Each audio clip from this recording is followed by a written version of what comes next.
کھانے پینے کی چیزوں میں جو ملاوٹ کر رہے ہیں مجھے تو حیرت ہوتی ہے. یہ سوچتے نہیں ہوں گے کہ یار یہ چیزیں بچے استعمال کرتے ہیں اور بچے بوڑھے جو بھی ہوں یہ سب استعمال کرتے ہیں. کھانے کی چیز ہے یہ انسان کو مطلب کہ مفلوج کر سکتی ہے, مار سکتی ہے. مطلب کتنی عورتیں بیچاری جو ہیں وہ اس میں ضائع ہو سکتی ہیں, ان کی طبیعتیں, ان کی بیماریاں, بلکہ اللہ نہ کرے وہ موت کی دہلیز تک پہنچ سکتی ہیں. اور پھر ان کے پھر علاج پر جو خرچہ ہوں گے تو تھوڑے روپے کمانے کے لیے لاکھوں کروڑوں لوگوں کی صحت اور جان کے خطرات کو لے لینا اور ان کو مطلب رسک فیکٹر میں لے جانا. سمجھ نہیں آتی کہ اس طرح کے لوگ جو ناجائز اور حرام طریقے سے اس انداز پر کمانے کی کوشش کر رہے ہیں وہ اللہ تبارک و تعالیٰ کے حضور کیا جواب دیں گے. یہ لاکھوں کروڑوں لوگوں کے ساتھ جو انہوں نے زیادتی کی ہے اس کا کیا جواب دیں گے, سوچنے کی بات ہے. پھر ایک قدم آگے بڑھ کے یہ کہوں کہ جو ادارے ان ناجائز اور حرام طریقے سے اشیاء بنانے والے اور بیچنے والے اور اس سے کمانے والوں کی سرپرستی کرتے ہیں اور ناجائز طریقے سے اور رشوتیں لے کر ان کی جو سرپرستی کرتے ہیں ان کو خدا سے ڈرنا چاہیے, اللہ تعالیٰ کے قہر سے ڈرنا چاہیے, اللہ تعالیٰ کی خفیہ تدبیر سے مطلب ڈرنا چاہیے. اور وہ سنا ہوگا آپ نے کہ جب آتی ہے تو پھر بڑی زبردست آتی ہے کہ ایسا ہی نہ ہو کہ کوئی ایسے اللہ نہ کرے اسی طرح کی کوئی صحت کو نقصان پہنچانے والی چیزیں آپ کے اپنے کسی خاندان یا گھر کے فرد اس کا شکار ہو جائے, پھر آپ سر پر ہاتھ تک کے بیٹھے رہیں. تو جتنا حرام سے روپیہ کمایا ہوگا نا ان کی سرپرستی کرتے ہوئے وہ سارا چلا جائے گا, پھر بھی شاید پتہ نہیں آپ بچا پائیں گے کہ نہیں بچا پائیں گے. وہ ایک شخص تھا جو دودھ میں پانی ملاتا تھا, تو بیٹی اس کو کہتی تھی کہ ابا مت کرو مت کرو مت کرو.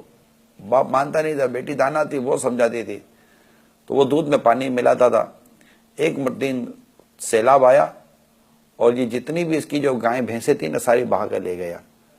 تو بیٹی عقل مند تھی, کہا ابا جان یہ وہی پانی تھا جو آپ دودھ میں ملایا کر کے ناجائز طریقے پر بیچا کرتے تھے. آج وہ پانی آیا سیلاب کی صورت میں اور آپ کی ساری یہ کمائی کو اور آپ کے سارے کیپٹل کو انویسٹمنٹ کو بہا کر لے گیا.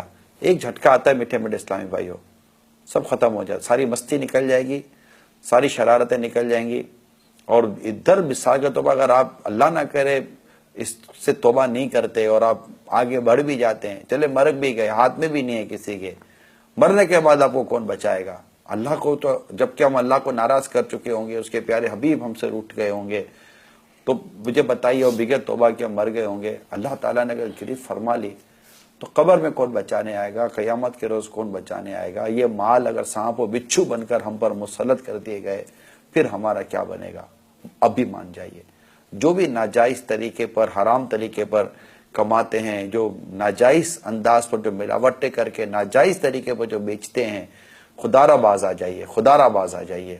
اور کم از کم یہ مطلب کم از کم کیا کہوں گا کہ یہ جو صحت اور تندرستی اور انسانی جانوں سے کھیلنے والے جو کام ہیں اس سے تو مطلب ڈر لگتا ہے یار, کب کرے تو کیا کرے. یہ کیسا معاشرہ ہمارا تباہی اور بربادی کی طرف بڑھا ہے, یہ کیسی مال و دنیا کی محبت ہے کہ جو آپ کو لوگوں کی جانوں سے کھیلنے سے بھی نہیں روکتی. یار آپ کیسے عجیب قسم کے لوگ ہیں جو اس طرح کا کام کر رہے ہوتے ہیں. لوگ سونے میں ملاوٹ کرتے ہیں, غلط کرتے ہیں, جو ناجائز طریقے پر کر رہے ہوتے ہیں.